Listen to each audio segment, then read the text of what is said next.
Assalamualaikum warahmatullahi ta'ala wabarakatuh. Alhamdulillahirabbil alamin. Wassalatu wassalamu ala asrofil anbiya'i wal mursalin wa ala alihi wa ashabi ajmain.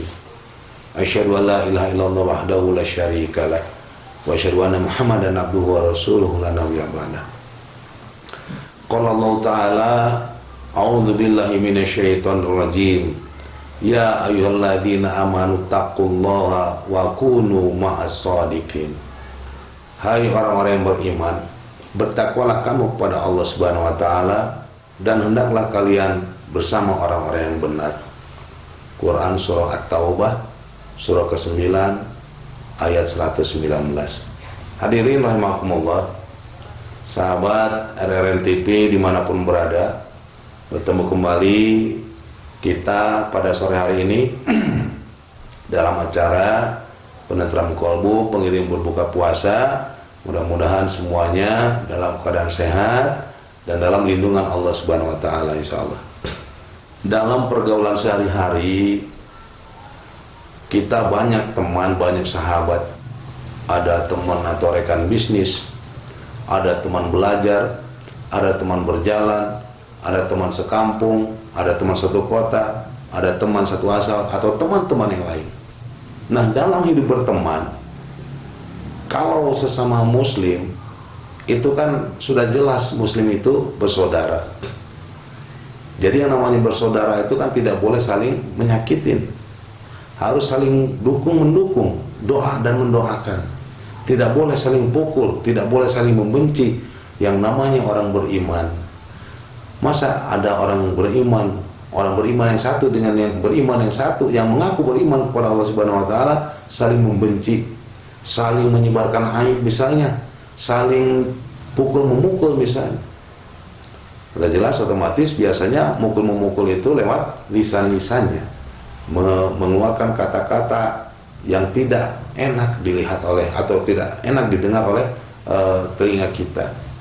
Nah, di sini kita mendapatkan nasihat atau mendapatkan tips untuk menjaga keutuhan dalam berteman, untuk menjaga keutuhan dalam berekan, baik rekan bisnis ataupun rekan apapun tadi. Nah, saya kutip dari kitab Risalah Al-Qusairi yang ditulis oleh Imam Al-Qusairi. Beliau memberi nasihat kepada kita, yaitu hendaklah saudara kamu atau teman kamu, rekan kamu itu mendapatkan 3 perkara darimu. Yang pertama, apabila engkau tidak mampu memberi manfaat kepada rekanmu, kepada saudaramu, jangan sampai memberinya mudarat. Nah, di sini kita bisa melihat bagaimana seorang teman, bagaimana seorang rekan bukan mau mengambil manfaat daripada temannya. Nah, beliau menasihati kepada kita, apabila engkau tidak mampu memberi manfaat kepada teman kamu, kepada rekan kamu, kepada saudara kamu, jangan sampai kamu memberi madarat kepada dirinya. Jangan sampai kamu memberi kecelakaan terhadap dirinya. Jadi tidak ada di sana mengambil manfaat kepada teman, tidak ada di sana mengambil manfaat kepada saudaranya. Yang ada juga saling mendoakan, saling memberi manfaat bakalnya. Apabila seorang saudara memberi manfaat kepada saudaranya, insya Allah saudaranya akan memberi kembali manfaat, bahkan lebih terkadang. Nah, di sini ini adalah sebuah nasihat yang masya Allah begitu indah menurut pendapat saya. Jadi jangan sampai mengambil manfaat kepada orang lain atau teman. Kita harus berusaha memberi manfaat kepada teman kita. Bahkan apabila kita tidak mampu memberi manfaat, hendaklah kiranya jangan sampai memberinya madarat atau kesusahan. Nah, yang berikutnya yang kedua, hadirin rahimakumullah, apabila engkau tidak mampu memberinya kebahagiaan, jangan sampai engkau memberinya duka. Nah, bahagia ini bisa kita ciptakan dimanapun. Bahagia itu bukan harus misalnya memberi sesuatu. Kabar juga bisa membahagiakan.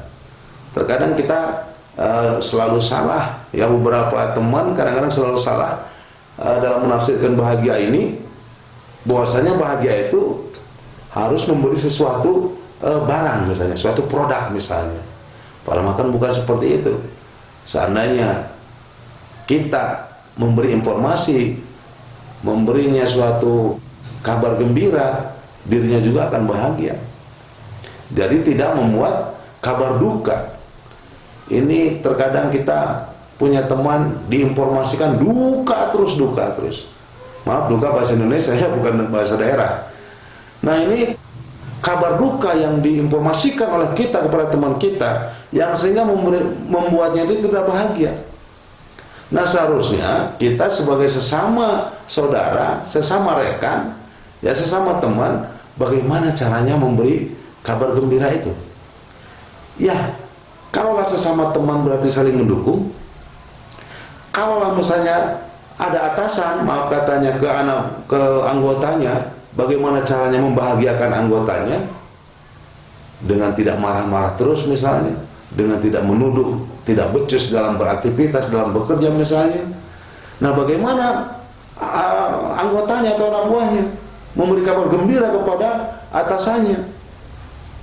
Ya udah jelas dengan beraktivitas sungguh-sungguh akan berbahagia.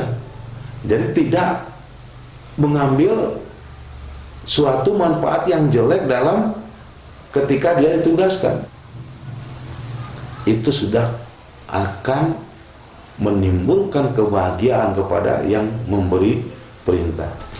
Misalnya seorang guru akan bahagia apabila melihat muridnya, santrinya belajar yang benar, lalu ada manfaat daripada belajarnya. Nah, itu kabar gembira, tidak duka. Nah, apabila misalnya mendengar santrinya atau muridnya berbuat hal-hal yang aneh di lapangan sana misalnya, itu akan membuat duka terhadap seorang guru itu. Orang tua juga seperti itu. Apabila orang tua mendengar informasi anaknya mampu berbuat ini, mampu berbuat itu, bisa membuktikan dirinya sebagai seorang anak itu, membanggakan orang tuanya, nah itu akan bahagia orang tuanya. Tapi apabila anaknya baru pulang misalnya dari merantau, dari pesantren, dari sekolah misalnya, lalu ketika udah di lapangan berbuat hal-hal aneh, hal yang tidak perlu kita bahasakan mungkin di acara ini, ya intinya hal aneh aja yang membuat cilaka terhadap dirinya dan keluarganya. Nah, ini bukan membuat kebahagiaan, itu akan membawa duka terhadap orang tuanya. Nah, mungkin bisa diambil kesimpulan lah yang dimaksud di situ, bahwasanya kalau tidak mampu memberi kebahagiaan kepada teman kita, jangan sampai memberi duka. Ya, ke teman saja sudah tidak boleh, apalagi ke orang tua kita, apalagi ke guru-guru kita. Sudah jelas bagaimana caranya kita menginformasikan hal yang bahagia itu, membuat mereka bahagia. Itu pahalanya besar sekali, insyaallah.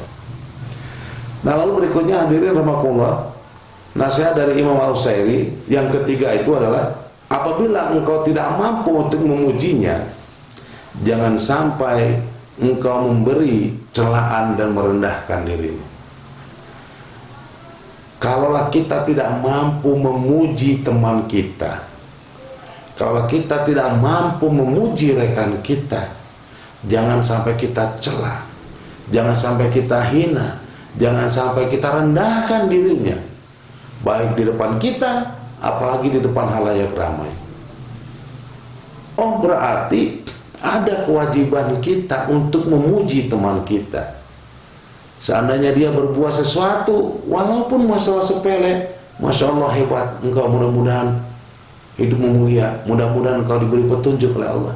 Nah, daripada misalnya dasar kamu, begini kamu, begitu kamu, daripada hal seperti itu malah tidak manfaat, malah bisa mendiskriminasikan pemikirannya, pekerjaannya, yang sehingga perjalanan hidupnya itu nanti kerdil, tidak luas nantinya. Nah, berbeda orang yang selalu misalnya bukan orang yang ingin dipuji terus, bukan seperti itu. Jadi sikap kita ke teman kita hendaklah selalu memuji. Wah, kamu hebat, wah kamu salut, saya lihat kamu mampu bertahan, mampu berbuat ini, mampu berbuat itu. Saya belum. Nah, apabila hal ini terjadi, akan ada saling dukung-mendukung sesama teman, akan ada saling dukung-mendukung sesama rekan. Tidak ada diskriminasi. Jadi bahasanya mungkin kalaulah dibahasakan sekarang itu tidak ada bully lah gitu. Tidak ada bully di antara sesama teman. Nah, ini nasihat dari Imam Al-Husairi, 3 perkara untuk menjaga keutuhan dalam berteman. Mudah-mudahan hal ini bisa bermanfaat untuk menghantarkan kita kepada berbuka puasa hari ini. Maafkan apabila ada kesalahan. Wallahu muwaffiq ila aqwamit thoriq. Billahi sabilul haq. Assalamualaikum warahmatullahi taala wabarakatuh.